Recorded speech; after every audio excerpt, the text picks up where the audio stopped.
Come on in.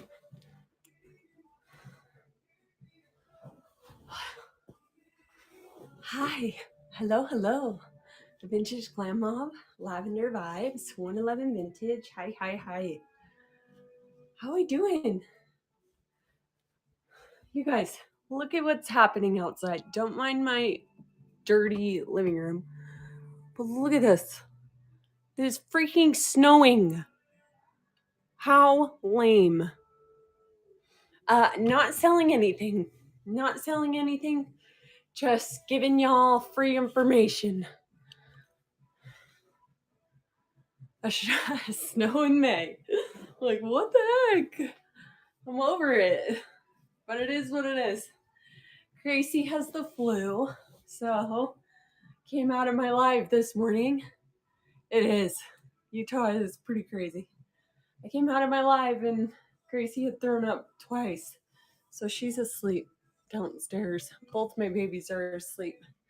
So I just thought we'd hang out together. Um, I wasn't able to do my Q&A on Friday because the sourcing for my Vintage Women show took too long. So I had to use an extra day. But how is everyone doing? Are we doing great? So this is just like a Q&A style show, and essentially however it goes is however it goes. Like, you guys can ask anything. I know there's a lot of people who are searching for answers around how to resell and or how to live sell. And so I just wanted to like provide a space where y'all can come and ask your questions. I by no means am an expert. I just have 6 years of reselling experience. Wow, good job. I love it. Yes, Katie, that is such a good goal. Such an amazing goal.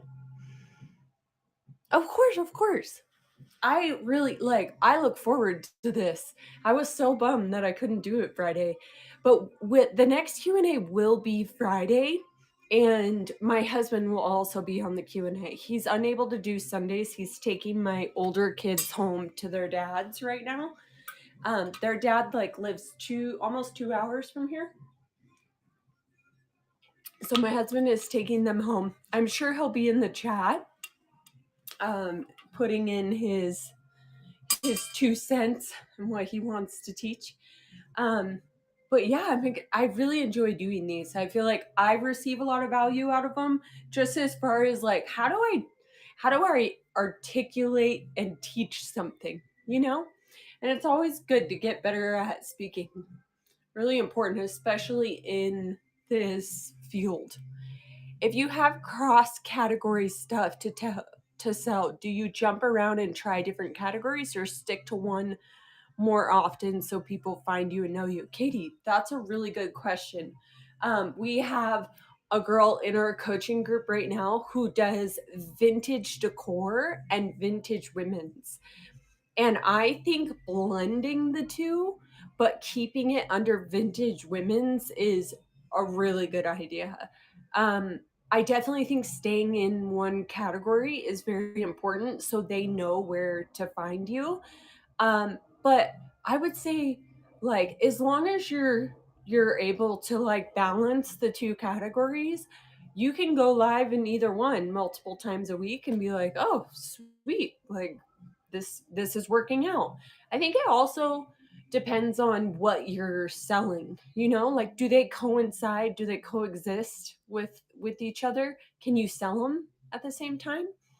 But yeah, I think I would just keep them separate if you desire, but to be even more creative, you could bring them together and do it on one actual show under one category. I think so. We have a saying that we go by is entrepreneur. His name is Alex Hermosi, and he is phenomenal. But he essentially was talking about how simple scales, fancy fails. So anytime you put a lot of fluff in things, you can the water can tend to get murky. And I think keeping like a detailed detail oriented like project in front of you, a goal in front of you with no frill, no fluff, just doing the step by step motions, I think is going to be a game changer for most people. Um, like I didn't start selling in another category until like 3 months ago. So I did everything under vintage women's. And when I started on Whatnot, they didn't have a vintage women's section on the app. I just sell under modern women's. So I kind of built my following on both. But this one, switching to kids has been really, really fun.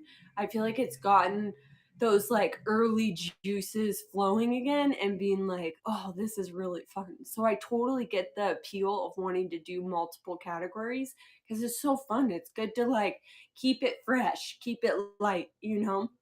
But understanding everything needs a process, everything needs a purpose, and then it'll run way better. Oh, it's Abercrombie and Fitch. It's Abercrombie. I was wearing Abercrombie jeans earlier. I just put this on and I'm so mad. I got lipstick on it. Whoops. Luckily, I'm a stain treater pro, so I'm going to get that out. Wonderful. You have your first show in a week, kids' clothing.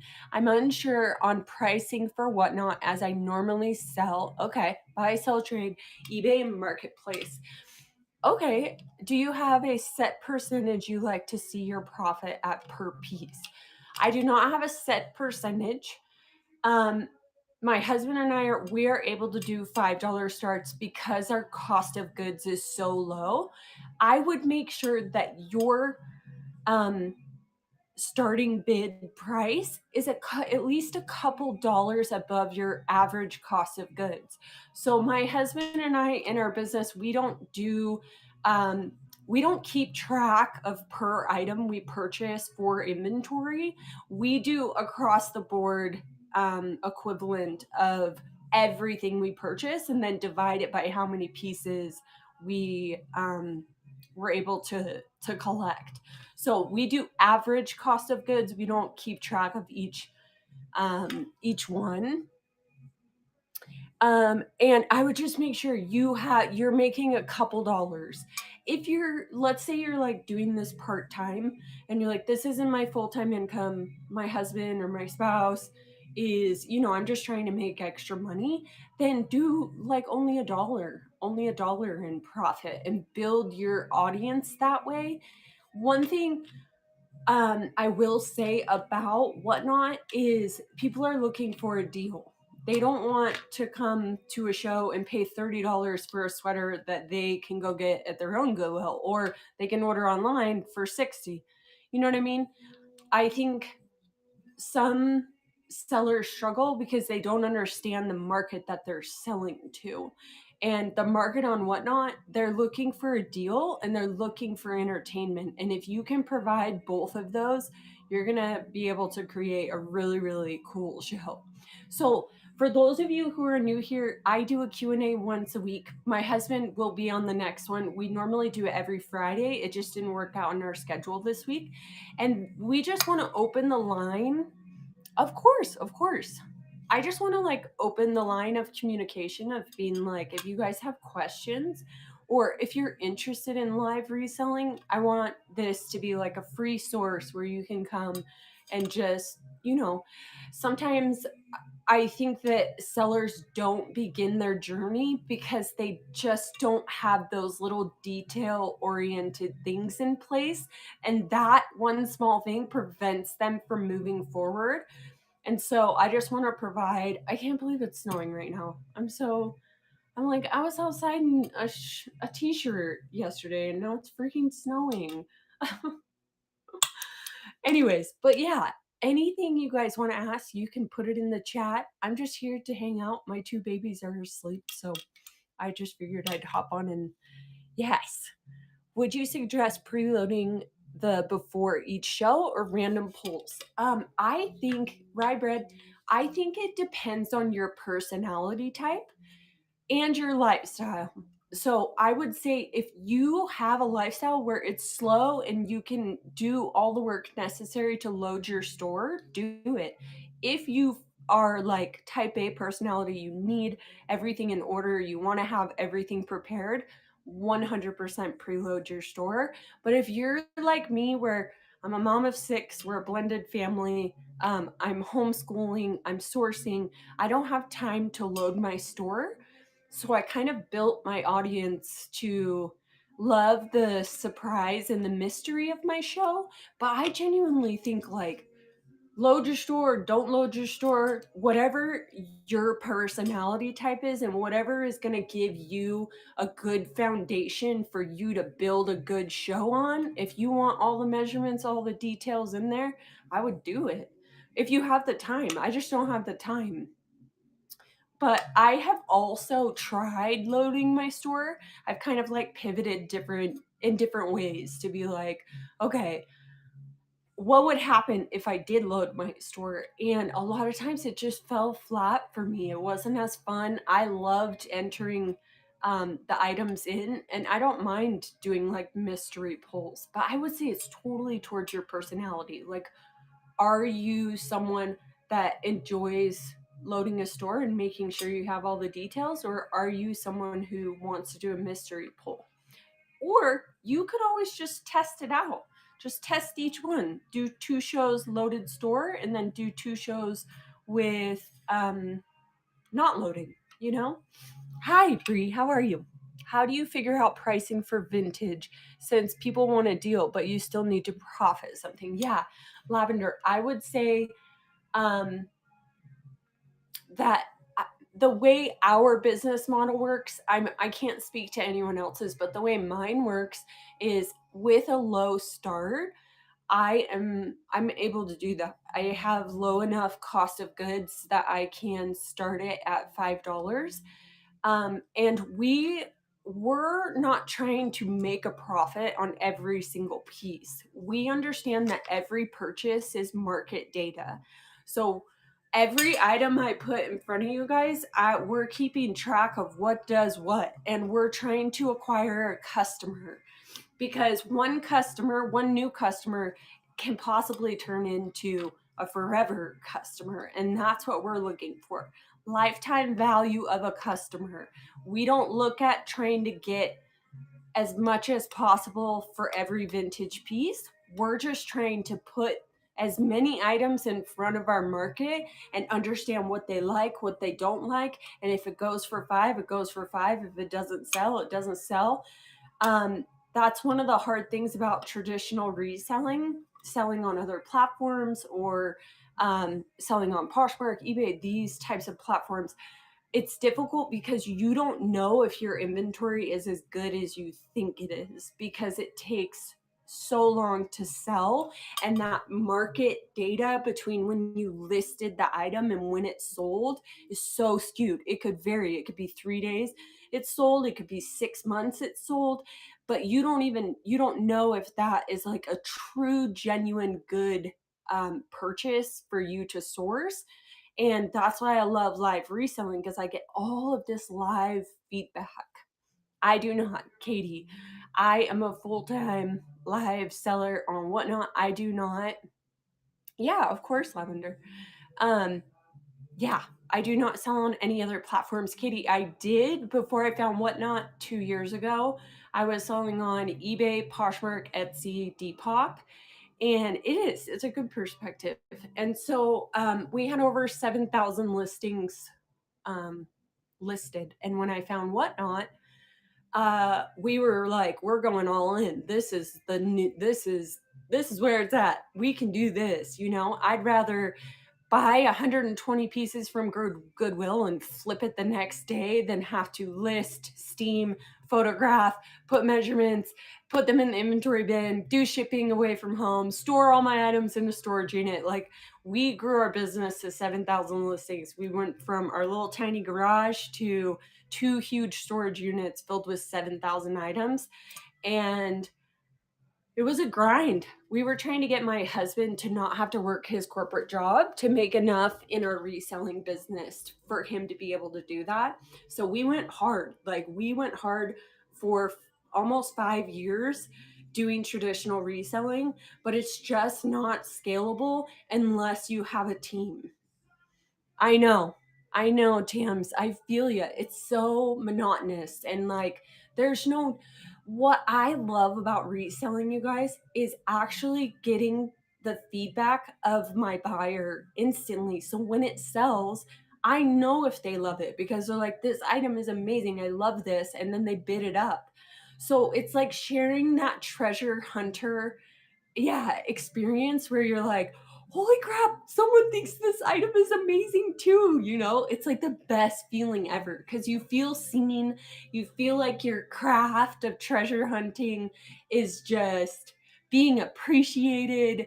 And it just like fuels the fire. With traditional reselling, I felt like I was on a hamster wheel and I was just running and running and running and running, and I was never getting anywhere. And now I make more in one live than I did in my best month in traditional reselling in one show.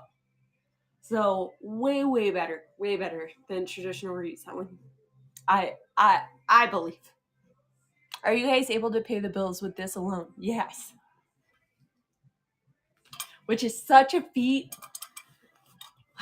It's such a feat. We're so blessed. I just can't believe that we got here. It just feels like we have been working for a very long time to like get to where we are, and we're finally here, and it's freaking cool. Eliza, we are actually moving into an RV in September, and we are going to travel, go thrifting, and we're going to log all of it on Whatnot and YouTube.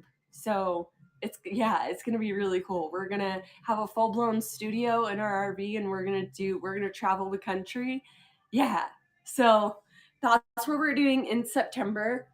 Um, it's so you guys, I'm so excited. Hi, salty sour seller. How are you? It's like a tongue twister. We have six. We have six kids. It's gonna be so fun. Hi, Sam. Um, we're really, really excited. We have been actually researching RV life for over 2 years. So we already know what rig we want. We already know what truck we want. We already know like how we're gonna set it up, how we're gonna remodel it. So now it's just a matter of the time now between now and then is to pay off all of our debt and sell all of our belongings, and we're on our way, and it's going to be really fun. So hopefully our YouTube channel, right now I'm streaming to our YouTube channel, and yeah, I'm hoping that we're going to be able to just like grow an audience because RV life is so contagious. Like once you start watching those videos on YouTube, you're just like, oh, this is so cool. What a unique way to like live life. When you started, did you start with a lower starting bid and then work your way up to $5? I did, Earth Girl. It was not intentional. I started doing $1 starts in the very beginning, and I was just selling the inventory that I had listed on eBay and Etsy and Depop. And so I started it at $1 because I was like, well, we're gonna get so many more customers if we do. That was our intention. And then once we started, we went through all of our, hi, how are you? We went through all of our old inventory. We turned it all over on Whatnot. We sold all of it. I think I sold like, I don't know, 4,000 pieces just from our inventory alone. The rest, some of it I had just shown so many times that I just donated it, probably like 1,000 items. But once I started to source my items for Whatnot, I did have to start them at $5 just to ensure to cover my labor, to cover gas, to cover, my cost of goods. So that's why I had to bump it up to 5. But in our business, we believe that a low start and giving your customer a deal, if you take care of them, they'll take care of you. And you may take a loss for a little bit until you build that customer base and you get return buyers. That is your goal in live selling. If I could break it down to one thing, is to get return buyers. Because when you cultivate a culture of return buyers, that is when people start bidding against each other. But in the beginning, You don't have 6 return buyers, you know, you don't have 20 return buyers, you don't have 50 return buyers. You have to start to build that momentum. And we believe a great way is to give them a stellar deal. You get market feedback super quickly because you're offering something for a great price, but the quality is amazing. And yeah, that's just kind of how we did it. We didn't really plan it. It just was so like $1 starts. Sometimes I felt like my own customers were taking, there were not my like true customers, but there were people who were coming in and poaching things.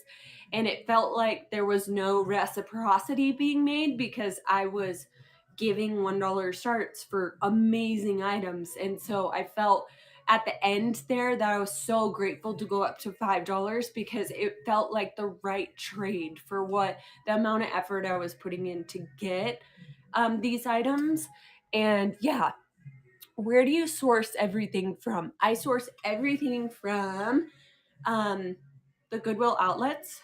And then I also source at the regular Goodwill and a thrift store chain here called Deseret Industries. And we are kind of incorporating a new sourcing model where I am going to source the regular Goodwills more frequently because I just enjoy. There are days where like I want to go sourcing and I want to be really strategic. I don't want to have to like rip through clothes to find it. I want to just be like, I'm going to dresses or I'm going to kids or I'm going, you know, I want to be like more direct. So we are incorporating that. Are you washing everything or just steaming? All the washing is killing me. Yes, I steam. There are some items that I love to stain treat. And I'll stain treat those and wash them, but I wouldn't wash every item. Most buyers on Whatnot and used clothing buyers, they'll wash it anyways, even if you didn't. And a lot of people just put in their show notes like a disclaimer that, hey, you know, please wash, might have minor flaws, yada yada. Yeah, I do recommend a steamer. Rummage sale season is upon us. True, true. I do. I use the Black and Decker blue and white little steamer from Walmart. It's like 21 bucks. Or no, Hamilton Beach. It's Hamilton Beach. I really enjoy that one. It gets really hot. It pushes a lot of steam. And you're so welcome. And I have a lot of mobility. So I've kind of been stepping into the staging process. So in our reselling group, we follow what's called the 5S model. Let's see if I can remember this. My husband will be so proud if I remember. Okay, but the 5S model is sourcing, staging, streaming, shipping, and sharing. Okay? And man, there are people out walking in this blizzard. How dare them? Did I do it, Chris? Did I do it? High five. And we believe, tell us about sourcing. Okay. Sourcing is my favorite part. I think it's all of our favorite part, right? Like we love the hunt. The hunt. I'm like, Tuesday, I get to go sourcing. Let me put my running shoes on and get out there. You know, like I'm so excited to go sourcing. As far as sourcing, you can be super strategic. Katie, I will read your comment in just a moment. You can be super strategic. When I'm at the bins, I am there to win. I do not talk to anyone. I do not mingle. I do not chat. I am on my feet the entire time looking through every single piece of clothing in that bin. You have to be so disciplined to do the bins. And just what I have found to help me, especially if your bins are crazy like mine, it's gotten so intense since TikTok's done like all this stuff on Goodwill outlets.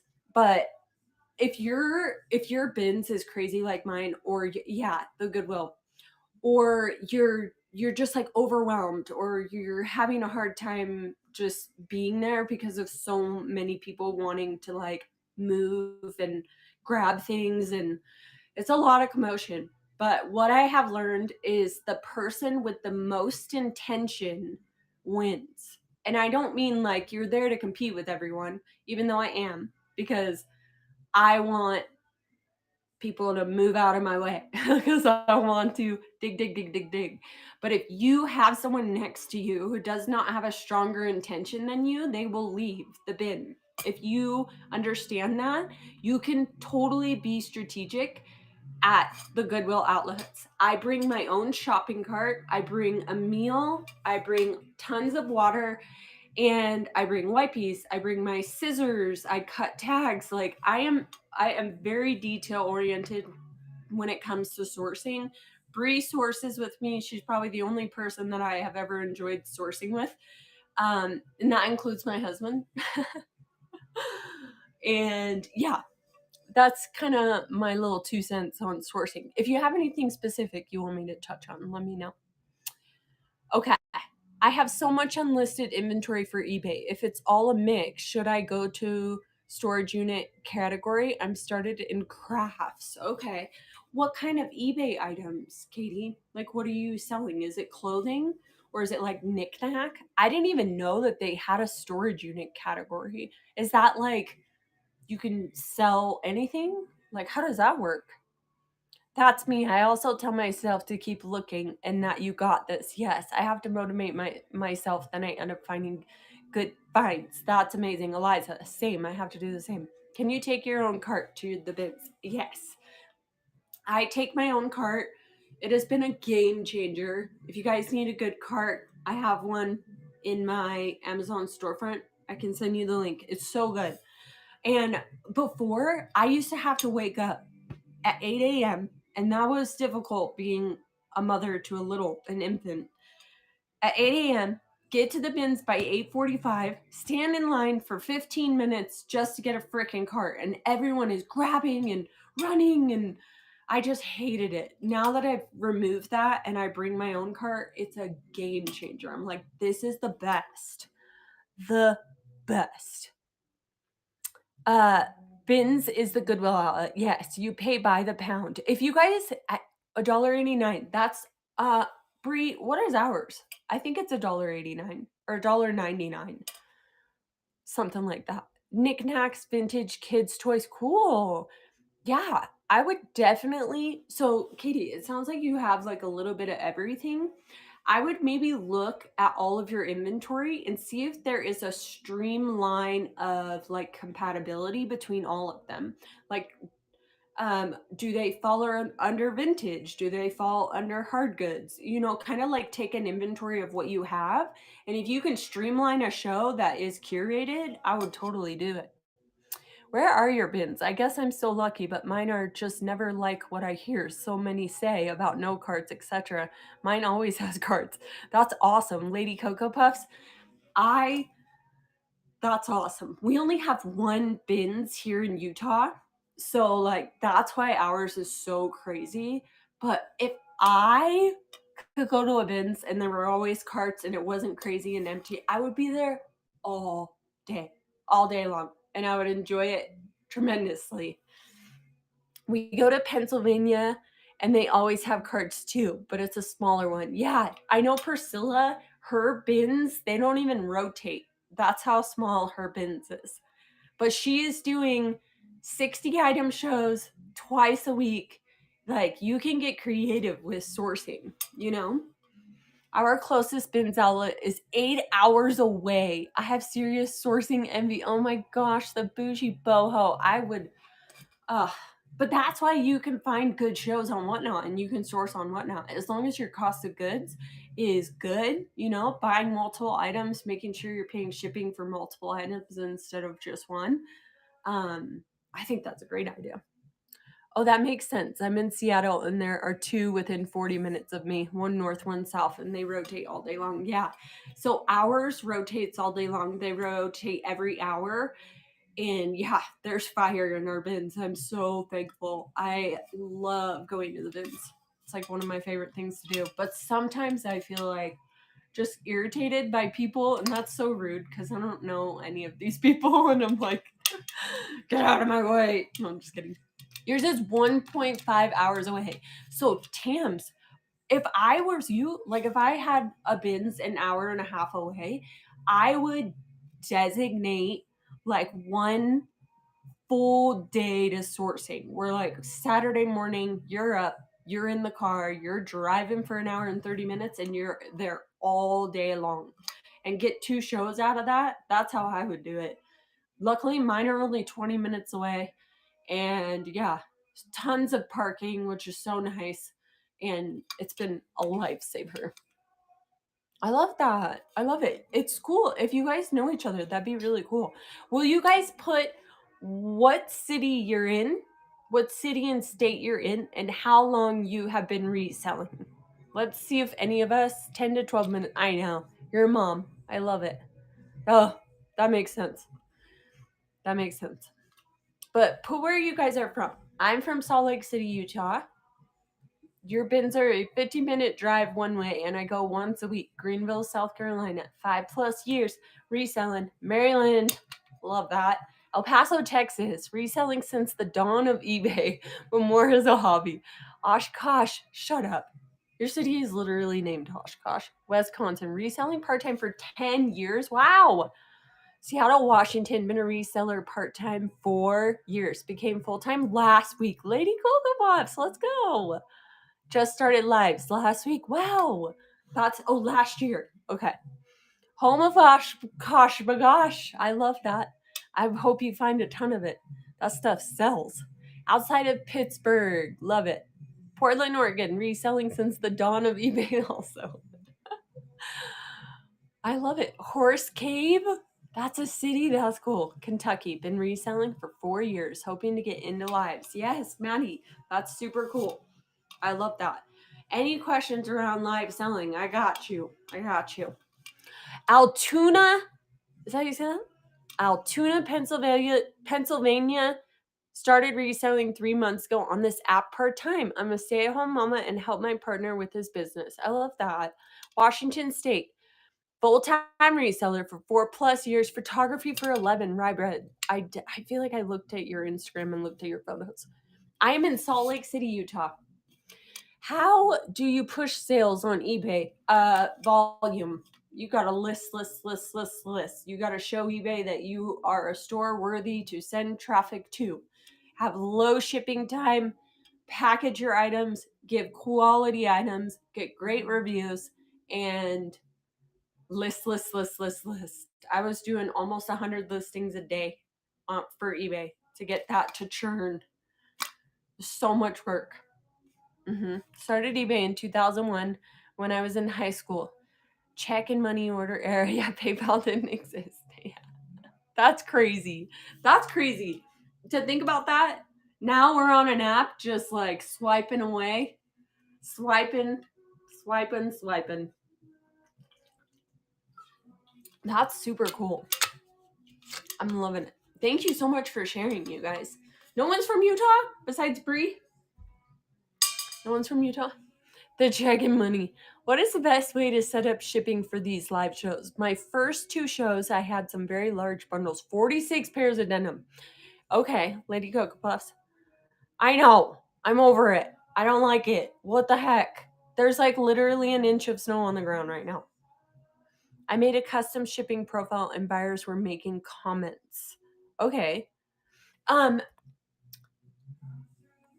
Okay, Lady Cocoa Puffs, if you go to my Q&A 2 weeks ago, so just go to my past shows, go past this Q&A, the next one, and the next one. Oh, it will say covering shipping. If you go to that live, I go into depth of what not shipping, USPS, what the difference is, and I go into really good detail. Yeah. I would not do custom orders. Like I wouldn't leave shipping open. Make sure you have shipping set before you go live and make sure it's streamlined, you know? But if I was selling like excessive pairs like that, I would make sure my over 5 pound setting for whatnot would be USPS ground. Of course. Oh yeah, I know. I hear you. This is the thing, is my husband and I feel so called to serve this community because I feel like there are so many resellers who love the hunt, but they don't understand the business. They don't understand, like, what are my numbers? Am I profitable? What, like, what am I doing step by step in my business? And I just felt like when I was coming up as a reseller, not that I've reached the peak or anything, but when I was working really hard at reselling, I would just like, I loved YouTube for resellers. Anyone who sold, thank you, Kayla. Um, I would research on YouTube different resellers and also following them on Instagram. And I really felt like I wanted this hunger of like, how do you run your business? Let's get into the nitty gritty of how do you run your business, not like, I sourced this today, I found this today, this sold for this, like I was really looking for a place where I could receive information that would help me grow my business, if that makes sense. And I just felt like there wasn't anything that was truly fruitful other than like tactics, how to share your closet, stuff like that, when to share your closet, how many listings to put up, to get your business rocking and rolling. But I just felt like there was nowhere I could go to receive guidance and like mentorship. That's why my husband and I started our coaching group, because we wanted a community to come together where we could share ideas. And now I think we have like 22 members in the group, or maybe we have 28 members. And yeah, it's just been really an eye-opening experience to like bring a group of people together who all live resell or want to have ambitions to, and then understand like the way we feel in our business is all relatable. you know if it's personable, it's the most if it is personal, it is the most relatable. So anytime you share something that is super personal, or you find like your insecurities or things like that, people are genuinely drawn to do the same. And that's what's happening in our coaching group, where people are stating like where they're at in their business and how they need help. And it's been super eye opening. And this coaching group came about because my husband and I don't know if you guys remember this, but I was suspended off of Whatnot for a week due to not complying with their 2 days ship time. And then my instant pay was shut off for a month. And this was our only source of income. And we, it was a big shock to the system. It felt like we weren't prepared for such accidents to happen. But we also looked at it like, okay, we have a hiccup in our process of shipping and we need to fix it. And so we went in and fixed it. And I have a sneeze, I can feel it. We went in and fixed it, and we came out the other side with the coaching idea. So had we not like gone through that suspension, we wouldn't have been able to open this coaching group. How long did it take you for you to build up an audience profitable enough to only focus on Whatnot? And how often were you going live? I was going live 2 to 3 times a week, and I would say my Whatnot journey is kind of separated between having so when I started Whatnot, I was 6 months pregnant. I did 3 months on the app. I had my baby. Hi, Julianne. I had my baby in September. And then from September to June of the following year, I did not go live. So I did 3 months. I went on a 9-month hiatus because I had my son. And then in June of last year, I started up Whatnot again. I would say so from June to October, and I did 2 to 3 shows a week. but my shows were long. I did over 120, sometimes 150 items, and they were all $5 starts. Um, and changing it to $5 was a game changer because I felt like I was getting what, even if it sold for five, I felt like I was getting um, enough reciprocity for me to keep going with that low start. But as long as you know why you're doing a low start, you're going to do great. You'll have the mental capacity to be able to do it, you know. But if you're not profitable and you're doing a low start, I would suggest doing as low as you can to be profitable. And we built our customer base on low starts. And so we definitely believe that that is the way to go. Um, but it's not the only way, you know, there are lots of different ways to be successful on here. Did you have a lot of items go unsold at first? Yes. At $5 starts? Yes. My sell through rate was probably like 20 to 40%. And that's to be expected. You have to look at every show as market research. So every live, this is what I do every single live. I've already rewatched part of my show from this morning. I'm constantly looking for how can I improve this? How can I talk better? How, you know, how could I show this item better with more detail? Um so I get weird with it because I want to be the best. I want to be the best vintage women's live seller. And so I'm looking at it from the standpoint of I can always learn. There's always something to learn. And when you do low starts and you do like not sell everything, sweet.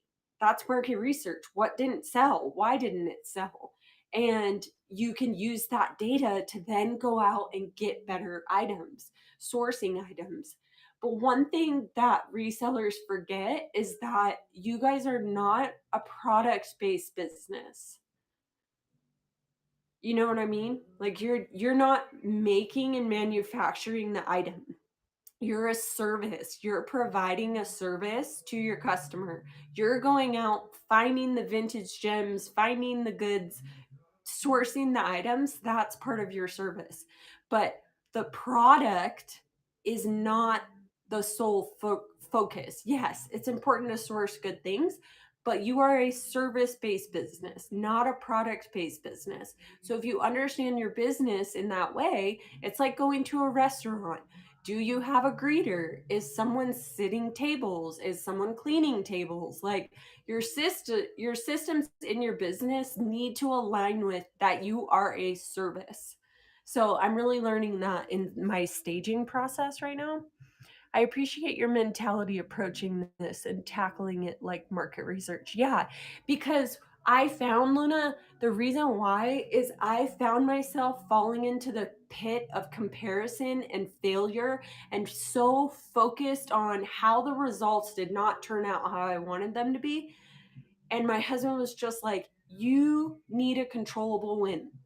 You need to look at your show in a way that provides you with positive feedback. Then you'll keep going. But I'm able to do $5 starts and let a Johnny Was go for $5 because I am like, that was great data.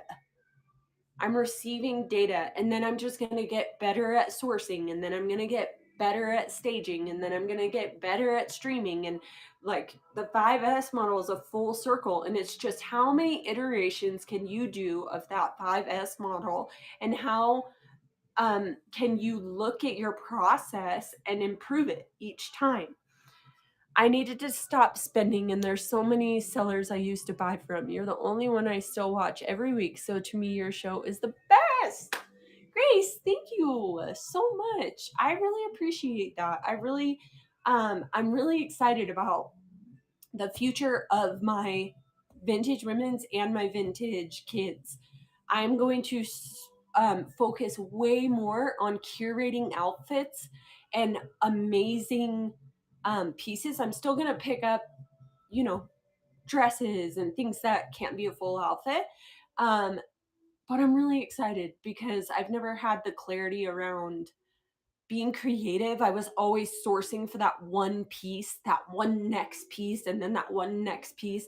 And now it's like, how does this item fit with this one? And how do I create a really beautiful look for my market? Because I know my market, I know what they like, I know what items to find. So I'm excited for that journey. What's the minimum and max amount you'd suggest for items to have on a first show? I'm afraid to have too much on my first show.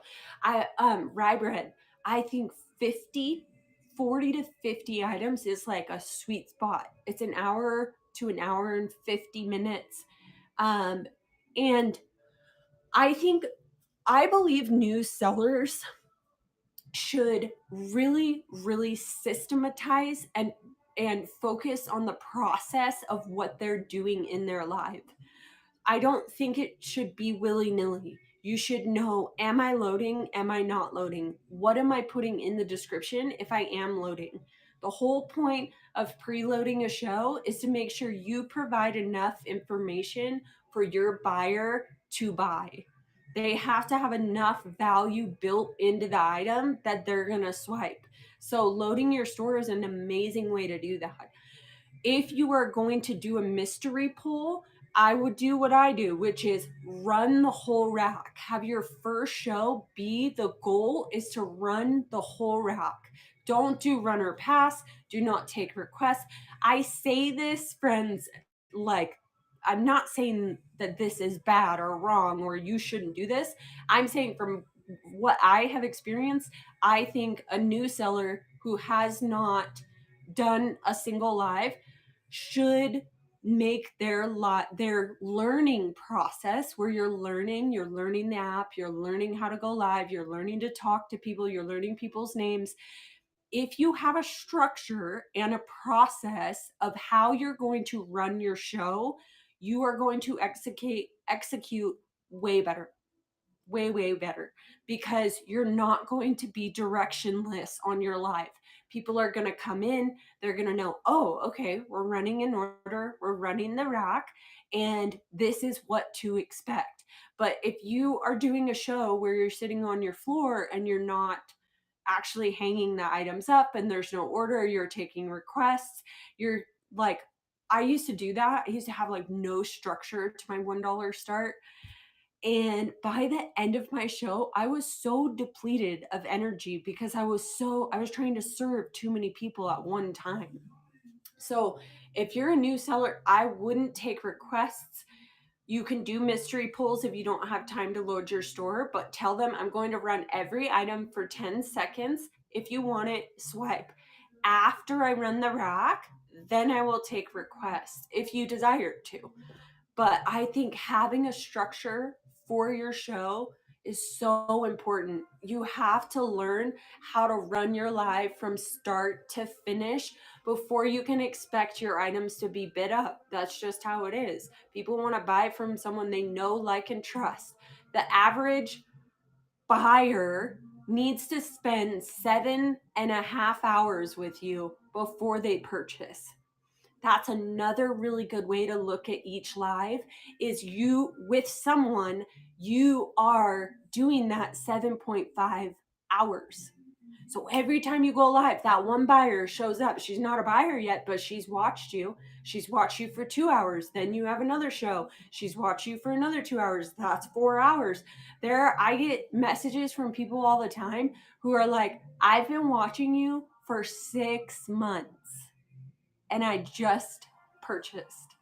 So look at each show as like positive reinforcement. You have to keep your sight on a tangible result that you influence. You can't influence how many people are in here. You can't influence what people buy it for or if they buy, but you can be like, this show, my controllable win is I'm going to run the rack for 10 seconds. I'm going to let people know how my show is ran, and then I'll take requests at the end. Do it that way. But I can guarantee that you're going to get way further with a simple step-by-step process than just going live and trying to figure it out on the whim. Because people in the chat will control your show. One person will literally control your entire show, and it alienates and isolates everyone else who is in it. So when you're like, someone's like, I request newborn. No one else wanted newborn. You don't know, you know. I think having your show completely built out from start to finish, you're going to understand what works, what doesn't work, and then you'll take that data and you'll make assessments and you'll make changes that you didn't before. But if you're just willy-nilly it and you don't have a plan, you will lose track and you'll lose confidence because you don't have that structure to build your confidence on. You know what I mean? I hope this is making sense. What is the difference between the colored number stickers? Courtney, I use those for my two devices or just your phone? Two. I would use two devices. I use two devices. I think it's exceptional. OMG, that was my big epiphany this week. The creative work involved in curation.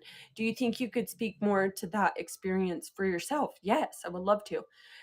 Courtney Books, my sticker method is each color qualifies as a weight class in shipping. So you have 4 to 7 ounces, and I'll put blue sticker. It just helps me differentiate between each of the weight classes for shipping. So if it's over a pound, I'll put a black sticker. If it's 4 to 7 ounces, I'll put a blue sticker. It will just help me know what is what. And it also, you never want to build your live selling business on Whatnot through using the video receipts during shipping. You don't want to build that habit. You want to make sure that if Whatnot goes down, which it has, I literally was suspended and they turned off all of my seller abilities, so I could not see video receipts. If I wasn't using my number system, I would have been screwed. And Whatnot glitches so much. So make sure you build that shipping system on your system, not Whatnot, because you want to make sure you can ship that out. Let me answer this question. You guys can keep typing. But Luna Late Bloomer says, do you think you could speak more to that experience for yourself? So, Luna, what's really cool is this, because in the beginning of your reselling journey, at least what I believe, in the beginning, you're so focused at throwing inventory at the wall and seeing what sticks. That was all that I was doing with $1 starts and $5 starts. I was just trying to get the data, take the data, go back into sourcing, curate a beautiful set of clothing. But I was looking for that one-off piece of like, okay, Prada, and then Chanel, and then Anthropologie, and then vintage, Levi's. And I was always looking for that one single item. And now, this past week, the Lord just like downloaded so much clarity to me around this curating and creativity.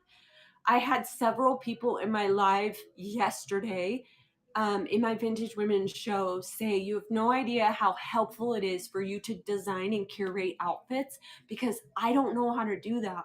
I don't have the skill set to even like dress myself stylishly. And it was a big eye opener for me because that's not everyone's skill set. There are people who love playing guitar. My husband loves it. I don't care. I have no desire to learn how to play guitar. But that's what curating these vintage shows are going to turn into. I am going to curate beautiful, fashionable items, but also unique. Like, I love my cottagecore lovers. I love my grannycore lovers. And learning to style that is going to be so fun. So I would say I'm very new to the curation and the creation of outfits. Like, literally yesterday was my first time doing that. I've never really done outfits before that. But I'm very excited. I'm very excited to go sourcing and to not so much just be like, I gotta get the next piece, but like, is this item beautiful? Could I sell this? Would this go with something I've already sourced? Is this, you know what I mean? Like, I just felt, it feels so much more freeing. But I had to do my due diligence and build my Whatnot foundation off of my systems, off of my processes, and then you can get to creativity and curating. I think in the beginning of your reselling journey, you need to get that market data. Get that market data. Don't worry about curating. Don't worry about, I mean, you totally can, and you can still get that market data.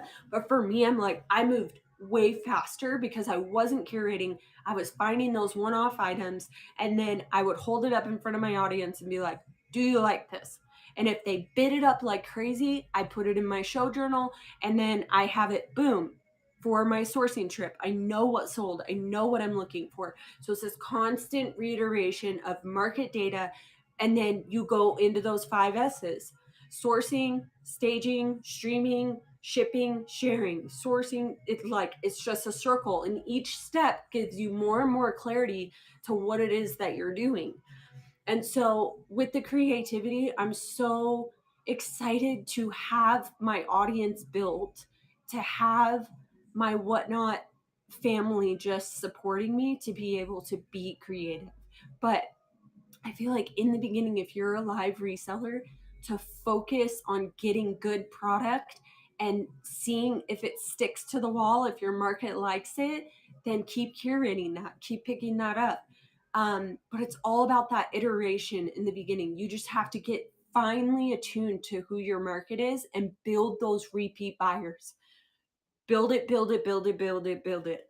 It's very, very important because it's the repeat buyers that create that bidding culture. You know, if they've come to your show 3 times and they've purchased once, they're going to come again. You know, lifetime value of a customer. I've never heard that stat, but it makes sense. Yeah. Did it take a while for you to gain traction? I'm very new and have only had 1 or 2 people in my show so far. Yes, Shayna, what do you sell? What category are you selling in? Um, it took me to get traction. It took me, I would say, like 4 to 5 months, but also understand, like, you can speed that up. You can speed that up by learning from people who can mentor you, who are where you want to be. That's why we put this coaching group together. It has been a game changer. Priscilla's show, Kofi Vintage, she's in our coaching group, has it's blowing up right now.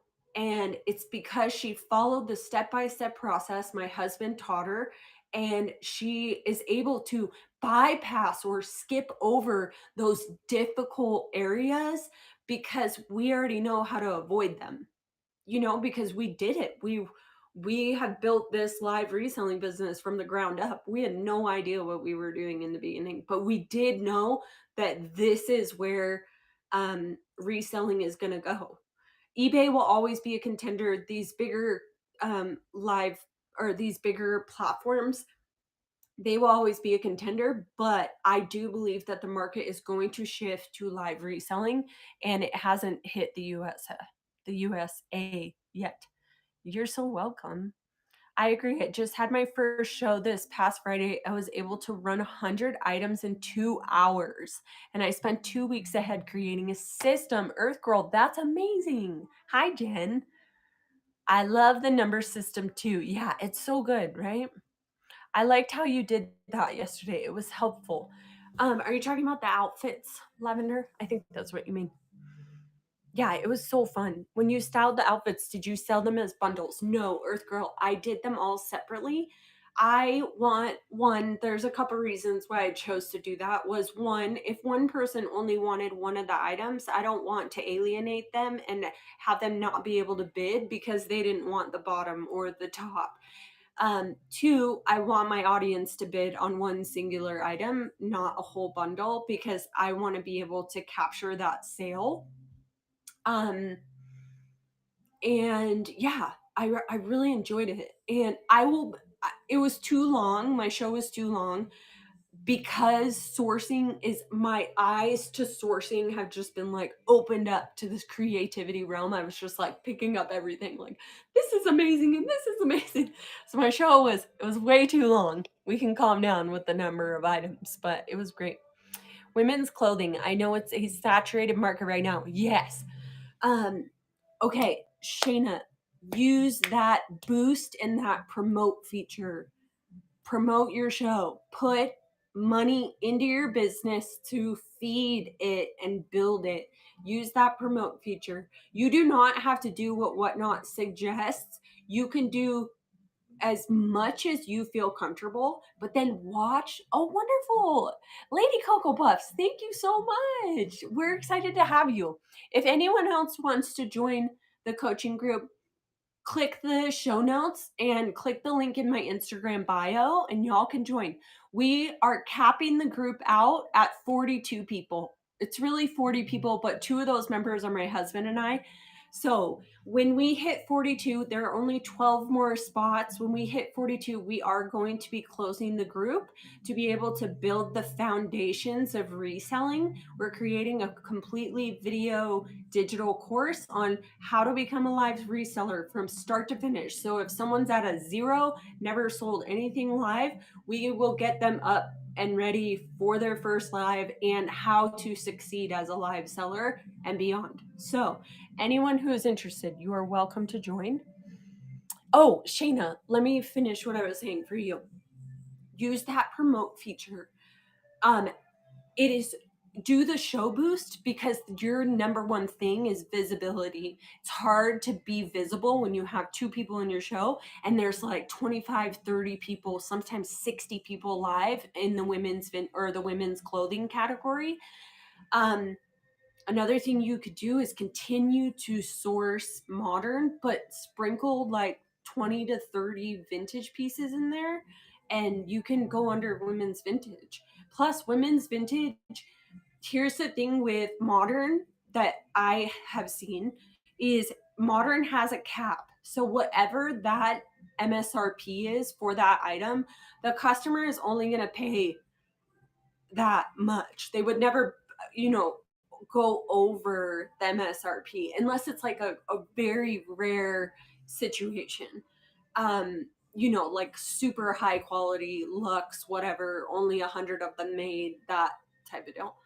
But I would use that promote feature. You need to be seen. You got to get visible. So put your show, boost your show, do the full amount on the boost, and then maybe don't promote it. But Whatnot isn't going to take that money out until you get paid from your sales. So it's not like you're putting money in right away. They just put your account in negative until your balance pays for it. Lady Cocoa Puffs, I'm so excited. I want to see what your name is. Courtney, Seattle, Washington. You are beautiful. Wow. Your listings are beautiful, by the way. Thank you so much for joining. I'm going to follow you. Welcome. So, tomorrow, Courtney, we have a coaching call. We do a coaching call every Monday. All of us get on a group coaching call. You don't have to be on camera if you don't want to. And it's like interactive. We help each other. We bring all of our issues in our business to the table, and then we kind of just play round table. My husband is going to do like a very short presentation just to build the foundation of reselling. And then it's about the community. It's about cultivating that community. So we're so excited to have you. Okay, how long do you hold on to items that don't sell? Do you try to resell in different shows, or do you end up donating?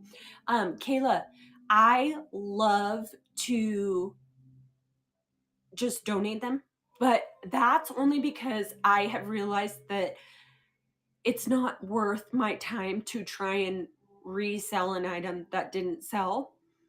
But in the beginning, I did kind of like rotate older items in, but I just always found that I never was able to sell it because I wasn't excited about it. So I just donate. But if you're someone that's like, I still love this item, I can present it perfectly and make the sale, I would 100% do 2 times. Show it in one live, see if it sells, show it in another, see if it sells, and then donate it. Take the data, what kind of item was it, what did it look like, and then use that as your market research.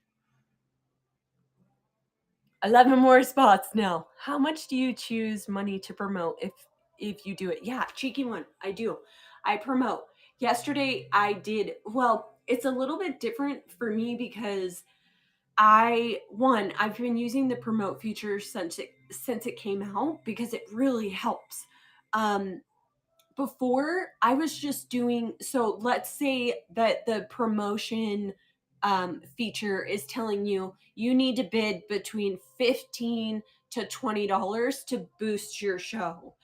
I would do 8 of that. Like I wouldn't do what whatnot is asking, and they're not going to charge you the money unless they put you at the top. But understand that there are other people bidding. So if you're okay with being like, yeah, I'll do 20 bucks, I'll do the highest bid, it really works. Especially if you're just trying to get exposure, you're just trying to get people into your show, put some money into it. But now I take a certain percentage of my earnings from each show and I put it into my promotion. So I'm doing a lot more because for me, my lifetime value of a customer is hundreds of dollars. So if I can get one of those customers by promoting my show and I paid $100, that's so worth it because I just possibly made a new lifetime value of a customer. I possibly made a return buyer. And that's the game. The game is to get people back to your show, give them an experience that they loved so much that they came back. And it's like the best compliment ever. Like Aubrey, her name is, what is her? Aubreyus, or she's freaking wonderful. She's so rad. And I met her 2 shows ago, not this women's vintage show yesterday, but the show before that. And she came to my vintage women's show yesterday, purchased more items, and then came into my kids show and purchased items. So that's what I'm saying. I'm willing to put $100 in promotion to get that repeat buyer. And the lifetime value of my customer is over hundreds of dollars. So that makes sense to make that investment. So yeah, let's see. Hi, Lily. Hi. I'm so glad you're here. As a buyer, I get turned off seeing the same items over and over in a seller show. I think it's important to spread out those items to later shows. I love that, Kayla. So good. I always sprinkle in new sourced items. Yeah, just to keep it lively, you know? If you just sprinkle in a few vintage pieces, do you think that is better to list the show in modern for a better targeted demographic? Yes, if you're predominantly a modern women's seller, totally do put it under modern women's. But I would use the promote feature. It's a different thing for me in vintage because like we maybe have like at most 12 people live at one time. It's just a much smaller category. And modern women's is insane. That is incredible. If you climb that ladder, I am kudos to you. High five. Because that would be quite the feat, quite the uphill trajectory, you know, but also super valuable data there, super valuable customers too, and you can win. You can totally win doing that market. If you just have a few pieces, I would keep it under vintage, or I'm sorry, under modern. I'm very new at this and I was wondering what's more logical to do. Yeah, I think you were just referring to that, to your question about. She is. Aubrey is sweet. I love it. I do both, but I wouldn't like to sell Zara in true vintage. Yeah, I don't know how buyers here feel about that. I do it. I sprinkle anthropology, I sprinkle all sorts of stuff all throughout, and I'm cross pollinating buyers. So I'm getting buyers from my vintage kids shows to come to my vintage women's. I'm getting women who only enjoy like high end modern to come into my show, and I'm also getting vintage lovers to come into my show. So I have like 3 possible customer bases that I'm touching on in order to bring them into my show. So I would totally like mix it up. They don't care. If it's beautiful and it's a gorgeous piece, I would not limit yourself to what you think your audience is going to like and not like. I would test it. Test it. You can't you can't make a confident decision based on how you feel. Our feelings about our business are entirely inaccurate. That is why doing your numbers is so important. If you join the coaching group, you will receive your own plug-in tracker. It's very simple. It will show you the numbers on your whatnot, add analytics in to plug them in, and all of the data that you need will be broken down automatically. My husband built a custom tracker for Live Reseller Pro. It's legit. It's a game changer. So that's another huge perk of joining our coaching group. But yeah, it is how to build your brand into a lifestyle, since people usually wear a mix of both modern and vintage. Yes, Katie, love it. I think people are looking for the vibe and the aesthetic. So if something is modern brand but looks vintage, yes. So good. Bougie boho, love it. Thank you guys. So basically the categories can be mixed and they don't matter. Yes, I really appreciate your answers. I'm new to that. You're so welcome. This is why I do Q&As, because I want new sellers to have somewhere to come. I'm going to do another Q&A on Friday, this time with my husband. He has phenomenal business acumen. He knows the reseller game. He knows the live reseller game, and he's phenomenal. He is so, so brilliant. I shop vintage and have no problem seeing modern and end up bidding on it too. I love it, Kayla. Such a good point. What do you think is the best price to start auctions? Well, I'm biased, but $5. Especially Daniela, you have so much inventory. Do it at $1. I would straight up do it at $1. Just get it out, get them to the customer, and you'll learn the market research. You will know exactly what sells and what doesn't sell. And then when you sell all your items, you can go source for the market data that you received from doing that. But I would just start it as low as possible, move those items, and you're going to get more people into your show. How do you run a show if you only have a few viewers? So this is what we teach in our Live Reseller Pro private coaching group. Is a pro does not focus on the outcome of how many people are in their show and how many people are actually buying. We focus on what it is that we can control, which is a controllable win. When you set your controllable win, an example of a controllable win is, in this show, I am going to run the whole rack. In this show, I am going to pin every item and run every item for 10 seconds. In this show, I am going to go live for 1 hour and run the rack as many times as needed. But it's creating that controllable win that you have control over, so that you're not focused on viewership. Viewership is not the goal. You're not trying to get people into your show. You're trying to get repeat buyers. And buyers don't want to go into a show where there's no order, it's chaos, and there's no structure. We already have the attention span of like a second to 1 to 2 seconds. And if you don't grab that person by having a structure and an order to your show, it's going to be really difficult, and you're going to beat yourself up because you didn't have a controllable win. The intention of your show was to get more viewers into your show, but that's not what you're trying to do. You're trying to win as a live reseller pro. And as you do that process, as you begin to understand the 5S model, you are going to win because you're building your business on that process and not on the outcome. It's so important to focus on the journey and be content where you are, and understand, as a live reseller who is just starting, you're gonna suck. You're gonna suck. You're gonna suck. You're gonna suck. You're gonna suck. I had to suck. I didn't just get here because I magically made a wish, like I got here because I put the work in, I put the time in, and now it's growing. But I built the foundation with the 5S model. I built my business on a functional structure that is sturdy and firm, and not built on how many people I have in here and how many people are buying. The pro looks at, what is my controllable win?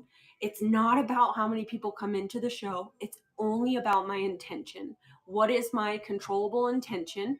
And did I execute that? That's why in Live Reseller Pro, we have show journals. We have PDF printed show journals. And Courtney, in the classroom tab of our coaching group, you will find all of the resources that we currently have. We have previous and past calls, we have previous slides. You can go in there. There's so much free content in there that you will eat up. I don't know if you're still in here, but how does it work when someone wants to do a return? Foxtrot uniform, they will have to contact Whatnot support, and Whatnot takes care of it. A lot of times, I think Whatnot just reimburses, or they do have them send the item back, and then they can receive a refund.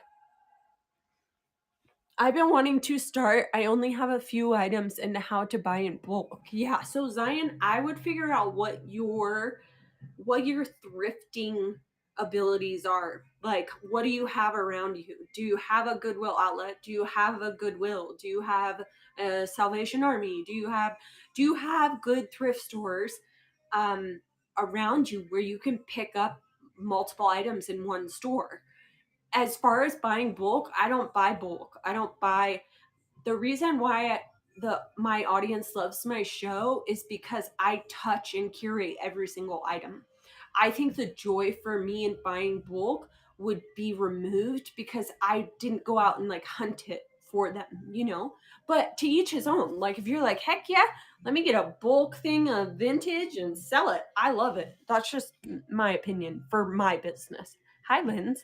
I pop into shows with very little viewers. I find you'll capture me as a buyer if you're running your items quickly and actually running it. Yes. Yes. Attention and understanding that people are on Whatnot for entertainment. Like, people are cooking dinner, they're changing diapers, they're at work.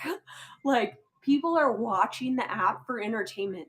And I don't want to see a young, beautiful seller rummaging through clothes on the floor being like, what sizes are you looking for? Like, have a structure, build a structure to your show. My show is not off limits. You can be like, I want to do a Making Grace vintage style show. I'm going to do $5 starts. I run a giveaway in the beginning. I create a finale. Everything's $5. And then I curate the finale, and then I end my live. So let people, you're more likely to get a return buyer if you have a system, if you are following your process and you're using the market data. Really, really important.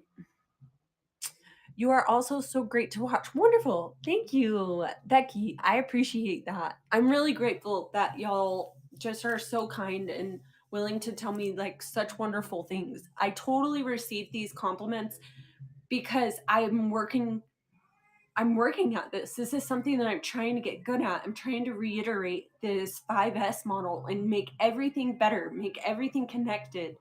And so it's so wonderful to hear compliments like that because it affirms that I'm moving in the right direction.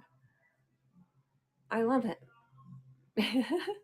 Hi, don't go off the tracks. I have many times and it's so overwhelming. I have to work on staying on track. Yeah, Deb, I hear you. And this day and age, it's like, you guys, there is a full-blown blizzard happening right now. Why? I hate it.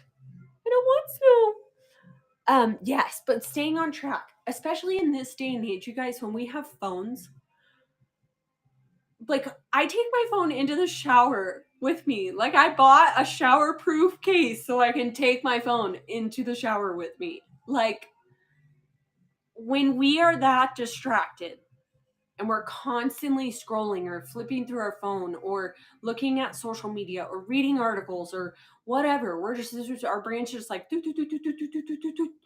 And if you can slow down, build out that show, build a process that is fun for you. Instead of being like, how do I build a show that everyone will love right off the bat? I'll have 50 viewers. It's not going to work that way. So understand your controllable win. Make it suck less. Suck joyfully. Suffer joyfully, So it's all about that controllable win. What are you going to use as your controllable win to be like, did it, high five, did the show, ran the items, did the giveaway, did the raid, whatever. And your controllable win is going to change. In the beginning, it was me running the whole rack. Then once I had all of my 7,000 items hung up in a room, it was go for 3 hours and sell as many items as you can. You know, like show them as many items. Not the goal wasn't to sell as many items. The goal was to show them as many items as I could in 3 hours. I was doing like 12-hour lives, 7 months pregnant. It was insane, but I really wanted that market data. I understood as soon as my husband was like, the objective is not viewership. The objective is not sales. The objective is to get return buyers. And you get return buyers by building a process and executing that process and doing that 5S model, sourcing, staging, streaming, all of the above, shipping and sharing, like reiterating that over and over and understanding what your data is telling you. BL Brown, thank you so much for an amazing review. I just read your review. I'm following you, Bailey. Okay, I need to remember your name. BL Brown is Bailey. Bailey is BL Brown. See, even stuff like this. I am a stickler that I want to know your name. I don't want to say your screen name. I want to personalize my relationship with you. If you buy from me, you are encouraging my business. You are treating me with the ultimate thing that you could treat me with, which is to buy my stuff and to come back. So love, love, love. Love it all. Evermore, thank you for sharing this link. How do you feel if selling items lower for what you buy them? How do you feel if selling I would say if you have a business strategy behind the reason why you are selling your items under what you paid for them, it's a win. But if you don't understand why you're doing it, it's going to be a loss for sure.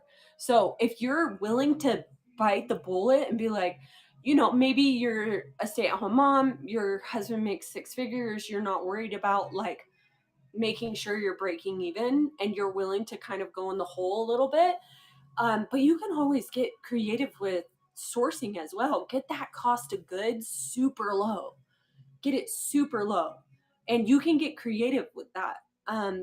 But as far as, yeah, I would totally sell things for less than what I bought them for if I'm using it for market research or I'm using it to acquire a customer who could potentially become a return buyer. So Evermore, I am going to sell it. Don't worry. It's Abercrombie. It's really, really comfortable. I think it's a women's, but I am a crew neck lover. Like it took everything I had in me to not keep that vintage Winnie the Pooh crew neck in my show. I buy a huge quantity, but still picky every single item. So good. Love it. And whatever works for you, in no way, you guys, am I like, this is the only way to resell. And if you don't do it this way, you're never going to win. I'm just saying, this is what I've done. This is what we've learned. And we're teaching it to other people and it's working. That's the cool part, is it's actually working. You want snow? No, you don't. You're going to suffer, but you're going to be happy about it. Yes. I love your system. You keep people in your show and you show great stuff all the time for $5. I love it, Danielle. I love you. Thank you for being here.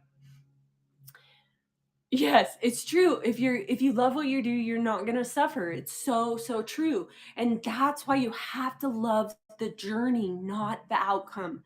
If you can get yourself to be like, okay, I'm one step closer every single live to receiving another return buyer. I'm one step closer to selling 3 items in a show. Like understanding I need to love the journey. What is that path that I'm reiterating, the 5S model, and how is it improving my business? And constantly focusing on how to better that process is how you're going to get return buyers. But just simple scales, fancy fails. All right. Simple scales, fancy fails. I don't do fancy giveaways. I do not do buyer appreciation giveaways. I don't do, I haven't been doing curated shows, but now my husband was like, my husband told me, we've done the quantity phase. The quantity where you're just getting that data, and now we have the data. Don't get me wrong, we're still totally reading the data. What do the numbers say? And building our business off of that and making decisions in our business off of that. But now it is not about quantity, it's about quality. So I'm trying to find quality pieces, quality outfits that translates my audience and that they will buy. And that's the service. You know what I mean? One thing I learned from you is not to get emotionally attached to any item. Yes, Gen 1, Love 1. So, so true. That was a game changer for me. Was I had preconceived notions or expectations in my mind of being like, this item is going to pop off and I'll get one bid. And I just have to be like, well, guess it just wasn't as good of an item as I thought it was. We may think it's good, but does the market think it's good? That's all you're trying to figure out is, what does my market like? The market is genius. You're not genius. You can think you have great items, but unless you test it against the market, that's why live reselling is so amazing, you guys. You get your market research that day. You can go sourcing and sell it on a live and ship it in one day. That's pretty wild. That's pretty wild. I'm a lover of anything cozy. Amen. Oh my gosh, I love it. Evermore. Love it. Yes, I keep AC on so I can wear cozy socks, cozy sweaters. I love it. Friends and family have asked me to sell their items. Great practice, builds followers too. Free inventory. Love that. Love that, Gan. That's a really good point. That was also a game changer for me. Not being emotionally attached to an item, yes, or potential profit. I feel like if you can understand that, and you will get so much, you'll get farther faster. Farther faster. Sorry, you guys, my brain is like, what are words? Like trying to formulate sentences. I've gone live for quite some time. Also, I didn't realize how helpful it is to see the item neatly pressed. Like a steamed shirt versus a wrinkly shirt will definitely sell for more. Kayla, yes, that's all about that staging.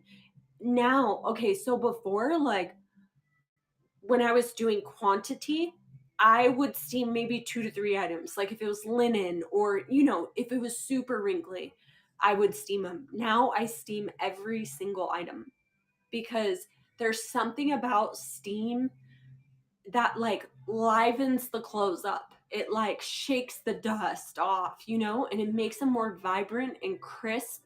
And in that staging process, when you're curating a show, when you're putting it on the hanger, you're doing the laundry, you're doing the stain treating, in that cultivation of care that you're creating for staging your items, you have more confidence in the items that you're showing to your customer because you've put time into each one. And when I'm staging, I will think about, we have this term in our coaching group called value stacking.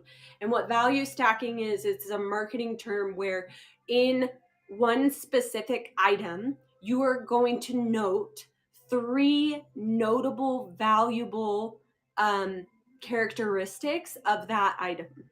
So let's say it's like you find a vintage blazer, it's linen, it's Liz Claiborne, vintage 90s, and the lining is silk.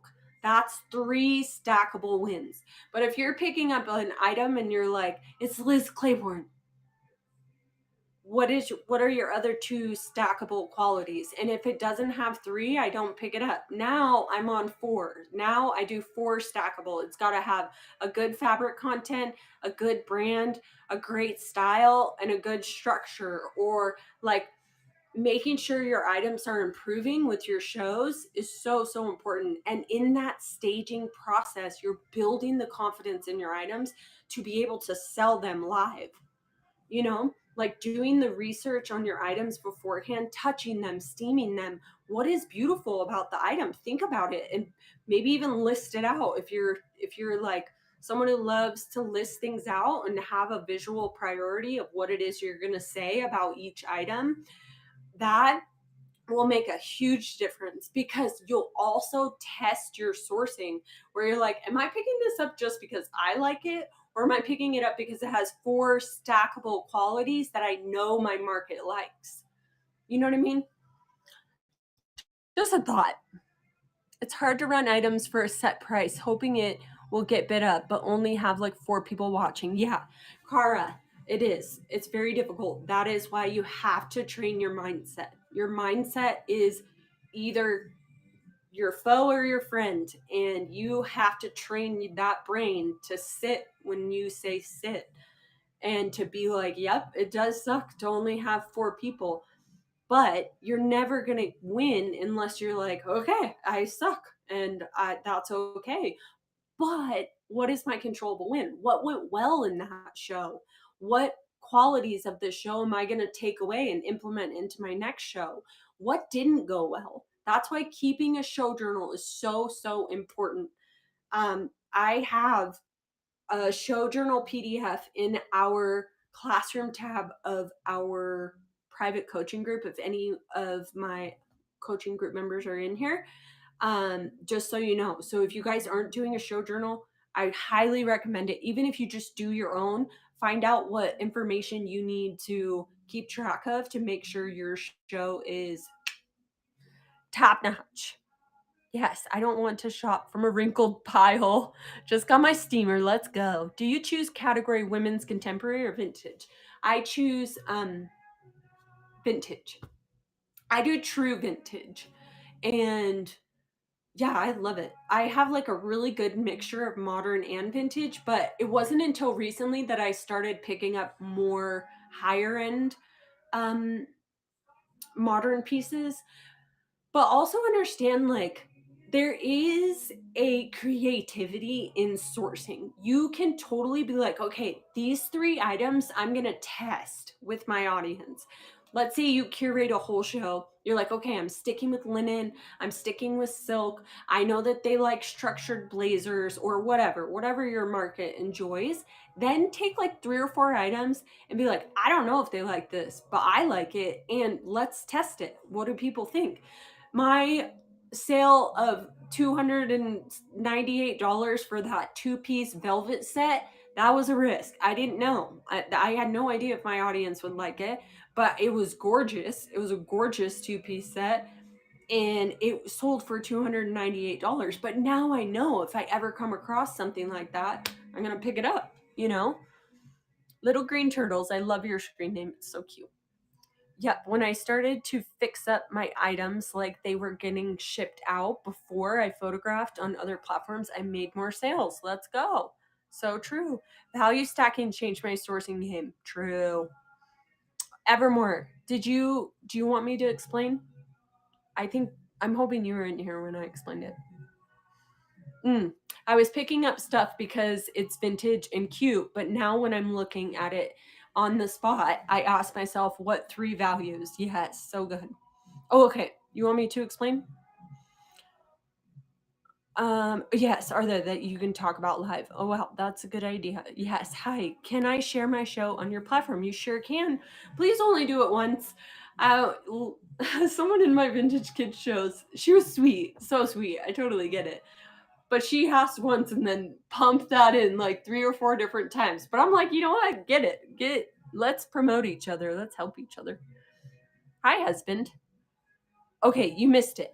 Okay, so value stacking is it's just a marketing term, and people use it when they are selling something. They will be like, you're gonna get this, and you're gonna get this, and you're gonna get this for 19.99, and that's called value stacking. You're building the value of whatever you're selling. So with items in sourcing, when I look at an item, just like Priscilla Kofi Vintage said, I'm looking for those 3 to 4 value stacks, meaning, is it a good fabric? Is it a good brand? Is it a good era? Is it a good length, a color, a pattern? If I have 4 of those, I will pick it up because I'm able to say it's silk, has great structure. Look at this pattern. The lining is blah, blah, blah. So as long as I have 3 to 4 value stacks in each item, I will pick it up. But when I'm doing shows every week and I'm trying to get better and better and better and make sure I'm bringing more items to you guys that are quality and really unique, I use that method of like, okay, it's time to bump it up to 5 now. And you can keep going with that. You can go as high as you want, you know? And that's a really fun way to look at sourcing. Where do we find details on your coaching? I check school, but I don't see meetup times, etc., to see if it'll work for me. Yes, yes, yes. Gan, if so, we do coaching calls every Monday evening at 6 p.m. Mountain Standard Time. We have a calendar that will allow you to choose your own private coaching slot. This will only be happening for a short time because as the group grows, we're not going to be able to do one-on-one coaching. But right now, because the group is so small, you do have private coaching weekly. You can schedule a call whenever you want. But the coaching call is going to be recorded and it will go up in the classroom. So if you, for some reason, can't make it, the call will be recorded and then it will be uploaded to the school classroom tab. So let me know if you have any more questions. And that's a really good noted. I'm going to note it because I need to have something where it simply explains it. If you guys are interested in the coaching group, we are only accepting 11 more members. We just got Courtney who joined, which is amazing. Welcome, welcome. We are so excited to have you. And if you guys are interested, go ahead and click the show notes and it will take you to the link to sign up for the group. If you have any questions, feel free to message me on here or on Instagram. Like if you're wondering, it is $27 a month. We are going to close the group at 11. If we increase the price, which we eventually will increase the price, if you get in right now at $27, you will be grandfathered in at that price. All right. So our goal is eventually to charge $97 a month. But of course, that is contingent upon how much good and curated content we're making to help build your business. So the value has to be there as well for the $97. So we have work to do too. But the coaching call is 6 p.m. Monday Mountain Standard Time. Do you continue to list on other platforms or exclusively lives? I do exclusive lives. I just have found that sourcing is so much easier for me because I'm not focused on multiple different platforms. We sold at one time we sold on 4 different platforms, and man, that was exhausting and it was not fruitful. It wasn't fun. I mean, like, we were making sales, we were profitable, we were doing all the things, but it just became monotonous and just not a lot of joy. There's so much joy in live reselling. Please bookmark and join me tonight at 7 Eastern. Love it. Fabulous women's pre-loved clothing. $2 starts. So good. Yes, Heather, please bookmark and follow me. I will follow you in return. I sell kids' items and women's boutique clothing. I love it. Please follow him. Yes, Jenny. Love that idea so much. It's really, really good. It's changed everything for me. Thank you. Yes, you're so welcome. My first show will be newer and vintage Cabby. Cabby is one of my favorite vintage brands to find. I'm not a big fan of the newer cabbie, I feel like it's super streamlined fashion. Like there's nothing unique about it, but the vintage is great. These question Q&As and tips are so helpful. I've been using them to plan. I love it. Need more. It's a confidence builder. I'm so glad. Yeah, Cabby is the best. Feel free to drop your questions, you guys. I'm just hanging out. My husband took the kids home. Both of my babies are napping. Um, or if you guys are done, we can be done. Whatever y'all want. But I am very excited to go sourcing on Tuesday because I'm gonna curate my little heart out and I'm very excited about it. I can't believe it's snowing. I just can't believe it. No. Nope. We get them for 6 weeks in on May 24th. That is when our that's when our half of the summer. Yeah. Sorry. Private conversation with the mod. She's just asking about when my kids. When buyers come in requesting specifics, but you are running an order, how do you capture them to stay rather than immediately leaving? That's a really good question, Courtney. So how I have been doing it is I will say the person's name or their screen name, like, "Hey, Kofi Vintage, so happy you're here. I am actually running an order and we are going to get to that item in a moment, but stick around. You might have I might have other sizes, or I'm sorry, I might have your size in multiple items. So stick around. I'm sure you'll find something that you like." So you're enticing them to be like, "Hey, I know you love that item. It's coming up. And hi, Meg. How are you?" Yeah. So I just say, "So happy you love the item. It's so good. And I hope you'll stick around to see it." Just something along the lines of like, just encouraging them, letting them know, like, "Hey, I see you. I'm super grateful you're here. But my show runs in order and we'll get to that item shortly." I know Kofi Vintage, Priscilla loads her store and she will say, "Oh my goodness, so happy you love that item. I'm actually running an order. I'm not taking requests, but if you hit the little bell button, it will notify you when I pin the item and you can come back and purchase it when I run it." So if you load your store, you can do it that way. Priscilla's really good at it. I actually took points from Priscilla. I'm like, that is a really good way to do that. I feel like requests can do work, yeah, in smaller audience, but have to make sure as you grow, people understand your process. Yes, amen. I almost do randoms. Is that bad? G1, do you mean like you're always doing mystery polls, or you're saying you don't have a process? Let me know.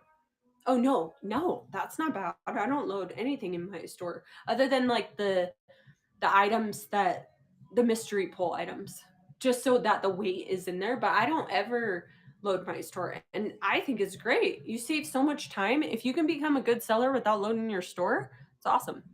Do you recommend to load your store? I'm struggling to have the time to do that, but I'm getting many requests like any plus size.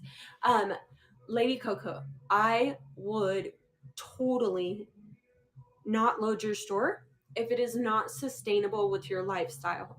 So if you're like, "I'm a part-time nurse and I nanny," or whatever your schedule is, if you can't consistently do it, I wouldn't build your business on it. I don't think it's necessarily important. I've built my business on not loading anything. If people come in and say, "Do you have plus size?" just tell them like, "Hey, I'm actually running an order and I do have 2 plus size pieces and they're coming up." You know what I mean? Or just like let them know where you're at with having those items and maybe how far down the line it is. But I receive that sometimes as well. Not as much plus size, but they'll see something on the rack and be like, "Hey, can I see that?" And then, I just have to be like, "I'm so sorry. I already ran it and no one wanted it." No, I'm just kidding. But yeah, let's see. Which I do have, but I want to keep my system in order and then they leave. Yes. So I think having you in the coaching group is going to be so good because my husband is he's so much more attuned to coaching. It's his gifting. Like he has my business is where it is because my husband is my coach. So I am really excited because my husband will have very strategic and just great answers for you. Yes, preload is helpful when you first start so people know what you have slash what to expect. But not everyone who pops in while live checks the loaded store. It's true. I feel like it's hard to run every item if you have different prices. Yeah, that's true. I could see that, Cara. Like if you're pricing your items individually, I could totally see how that would be difficult. But I'm just saying like what in my business model works, and because I'm doing low starts, it is easy. But you could still do it. You could still load your store and have different prices and run every item. I think maybe it feels a little different because it is a bidding like live auction platform, and you're bidding on um individual items, and everyone seems to start theirs at one particular price. But to each his own. Like you can totally make it work, you just have to follow the data. It does take time. You've inspired me to add a weekly show of running in order, not loaded. I love it, Meg. Thank you, that's awesome. Two of my favorite sellers don't preload. My other favorite sellers load, but all have me coming back because the show efficiently. Yes, and you love the stuff. You're so welcome. Yeah, I would definitely say like understand that your buyer is bombarded with information and just life and crazy schedules, and they don't want to come to a show where you are making them create the decision of the way your show is going. So like what sizes are you looking for? When I would do that, like sometimes I'd run the rack and then do requests, especially if I'm doing like a rapid fire show where I'm trying to sell off old items. I like I felt so depleted when I let the audience run my show. But when I ran in order, I took a hold of the authority of my show. You never want to transfer authority because in the game of live reselling, as this grows, the person who has the authority of their show, like if any of you watch ZK Styles, she has authority of her show. No one is taking requests, no one is asking for things, no one is like, she is straight up like, this is what is happening in my show. I'm running every item for 5 seconds, $1, sudden death. Let's go, let's pump these sales out. But she has authority of her show. When you start to say like, so what sizes are you looking for, and then they start to put it in the chat, you are transferring the authority of your show to the buyer. And that one person who is requesting that one size, because you're helping them, you're alienating everyone else in the room. So they're not going to pay attention. They're going to bounce. But when you create a structure and a process that includes everyone in the chat, and you're creating momentum there, you will win. You will win. And that's why we created the coaching group, because we have the data to prove that this works.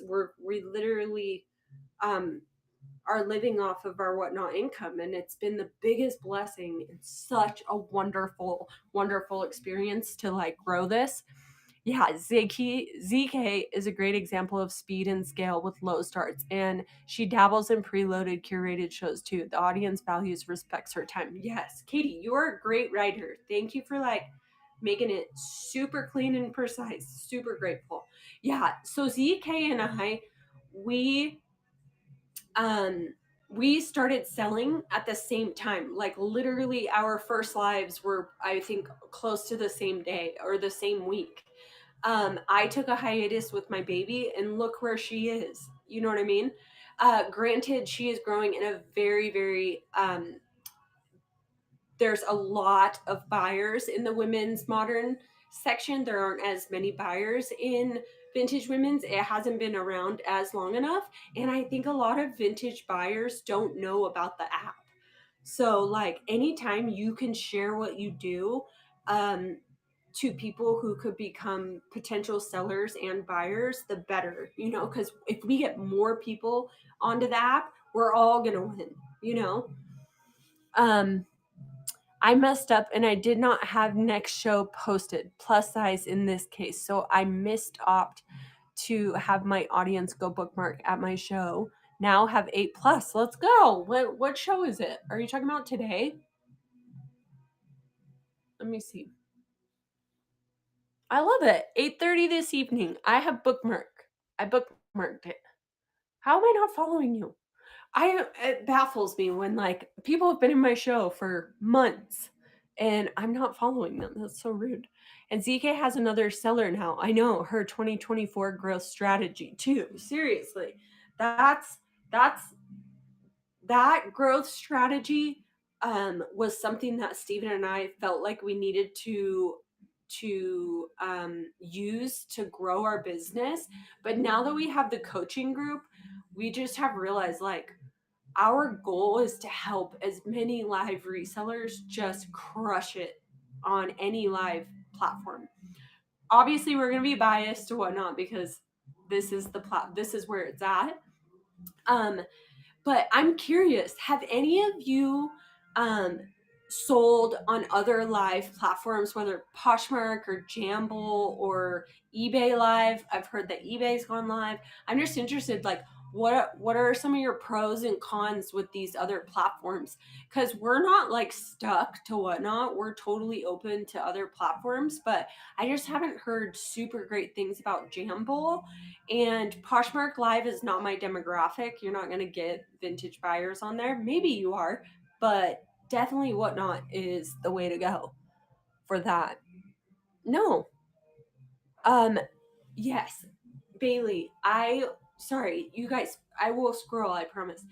But I'm just interested what your experiences are, or if you know of any other live platform that is worthy to look at. I would love to just check it out. But Bailey, I started doing $5 starts. I was doing $1 starts, but I was selling inventory that I already had listed on other platforms. I took all those listings down. We had already made a profit on all of those items, so I just started them at $1.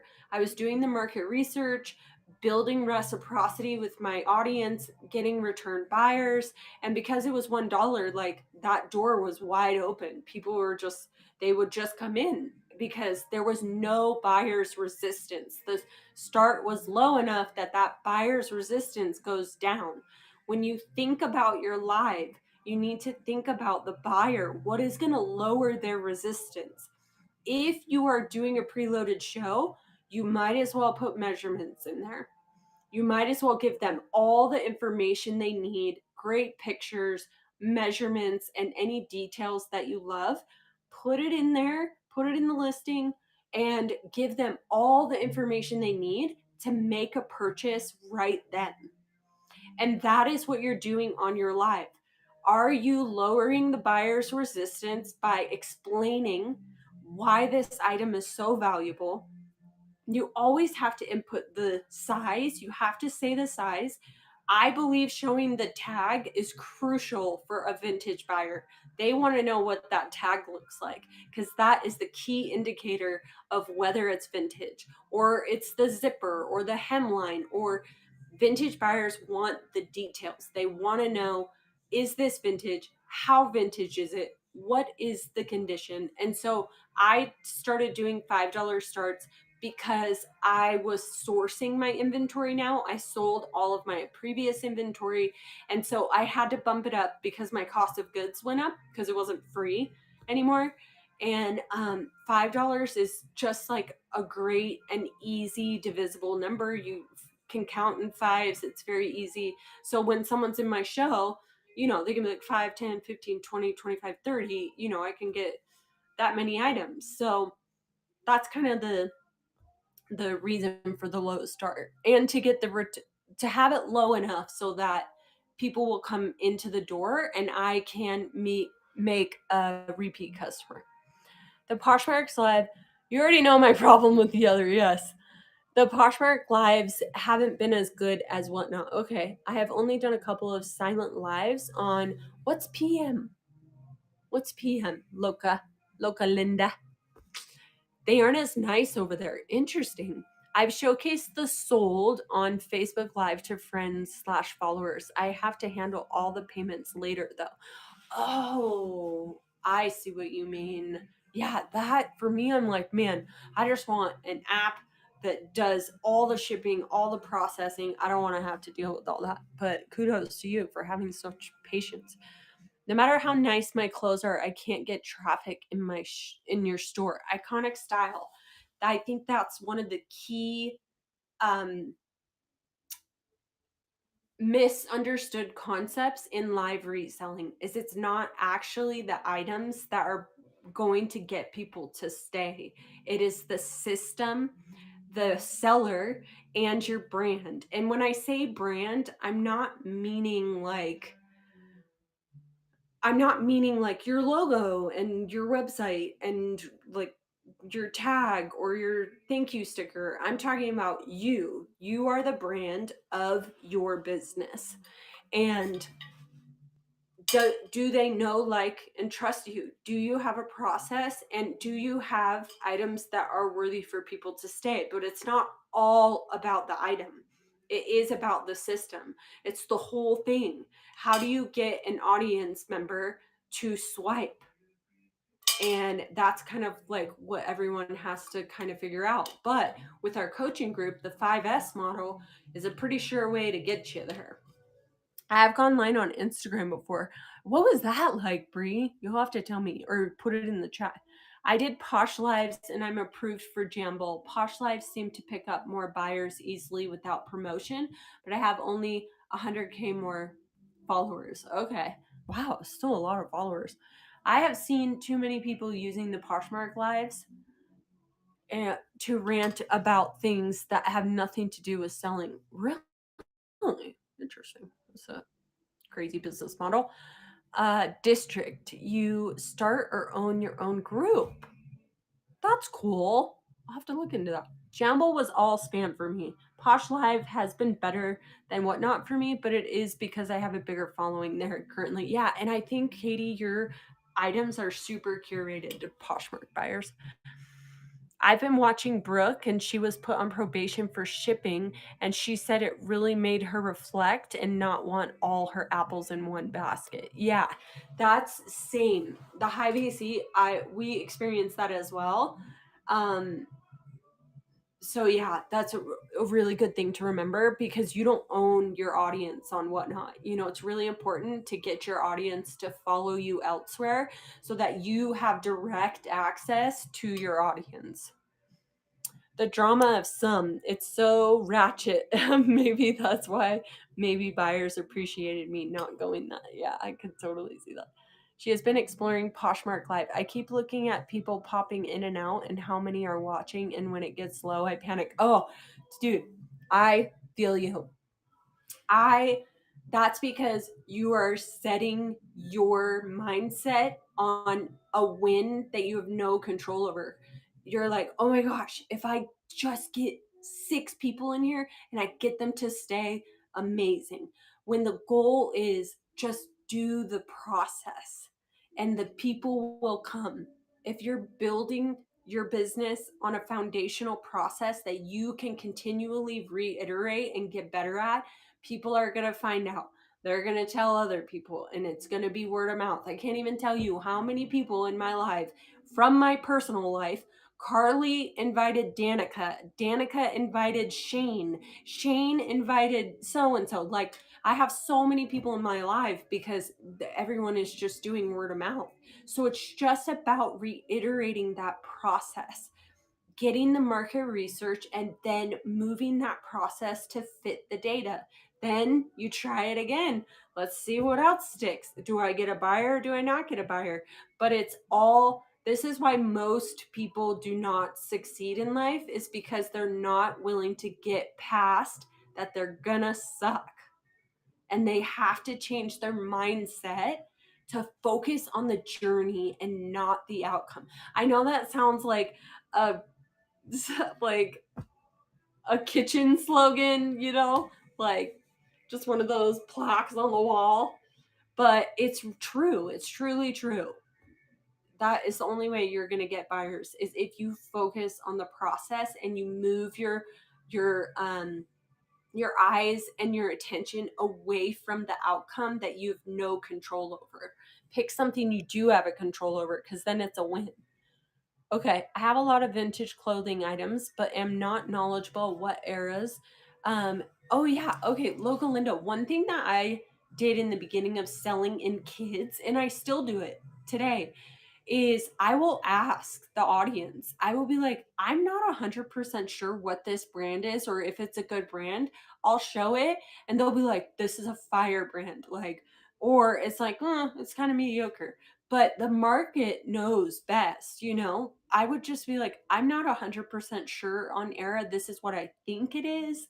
And then just give them key details of, um, key details of your items. So just like, what does the zipper look like? Show them the tag, show them details where they're like, that is 50s or that is 70s. But I would just ask your audience. Oh shoot, I just lost my spot. I pressed the down arrow. Yes, people appreciate consistency. I I know. Has anyone tried Mercari? Um I have not. You work with other sellers in different categories. I'll be reaching out to you, girl. Amazing advice. Yes, please reach out. I'm so happy you're here, Abby. Um, yeah, it doesn't matter what you sell. You can sell anything. You just have to be selling live. Okay? You just have to be selling on Whatnot. You don't have to have lives under your belt to be a part of our coaching group. We only have 11 more spots open. If you guys are interested in the coaching group, it's $27 a month. We do routine phone calls every Monday at 6 p.m. Mountain Standard Time. It's through a Google Meet link that we put into our group. The app that we use to communicate with and build the culture of our group is called School, SKOOL. And yeah, it's called Live Reseller Pro. And we want to teach resellers how to go live and how to become a pro. So you can literally be at the beginning. You don't even have to be approved to sell on Whatnot. You just have to have a goal to get to that point, and then we will help you. Hi, guys. Hi, guys. Welcome, welcome. Welcome in. You're so welcome. I'm glad. Let's motivate you. Get motivated. A lot of my Instagram customers are starting to come. I love it. People leaving often doesn't have a lot to do with liking it or not. Had to leave Jenica's last night because kids were extra. I love that. My question got muted. I asked about, yeah, that's so weird. I have not tried Mercari. I'm pretty new to Whatnot, and I just did my first live here on Thursday. I didn't get a lot of traffic and made 3 sales. Don't get discouraged. You made 3 sales. That's amazing. You got 3 people to buy. You got 3 people to buy. That means you have the potential of 3 return buyers. That's amazing. I would be so stoked. If I was a new seller and I looked back on what I experienced as a new seller on Whatnot, I would literally jump for joy if I got 3 sales. I think it's just all about that mindset. What are you looking at? And what are you measuring your success by? And it's got to be something you can control, because if you're not the one that controls what is a win and what is not, you're always going to rely on the number. You're always going to rely on making sure that it's a success only when this many people show up. You know, I always say, if God brought me to this, then he will see me through it. I love it. And it will only get better. So good. Focus on the journey, the process, and not the outcome. Yes, that is what it's about. I know. Abby or Priscilla, I know. Okay, you guys, I'm so sorry. When I go live for a super long time, my eyes start to like wig out on me. So I'm going to answer what is left in the chat. I have not started reselling yet, but have joined your group. It has already been super helpful, wonderful, and getting me more excited. I love it. Courtney, thank you so much for sharing. Who is we? Who are the trainers? Oh, yes.